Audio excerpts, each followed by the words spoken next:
fifth play of the Abrazare is what to do when, well, the legs are the same as they were before, so she's left foot forward, but instead of having one hand high and one hand low, she's come for a grab around the waist. You can do something horrible from that, can't you? Yeah, go ahead. Oh, God, ow, ow. I'm an old man, just. Sorry.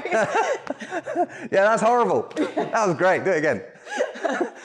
So she, oh, God, oh, yes, no, don't ever wrestle Jessica. It's a losing proposition. All right, so gently, Jess, she comes in. Now things aren't quite so bad for me, are they? Okay. The trick is, if the elbows aren't available, you go for the head, which is basically the same lesson as we learned when change feet. Oh, sorry. When going for that second play, the elbow wasn't available, so I went for the head. The difference is it's earlier, that's all.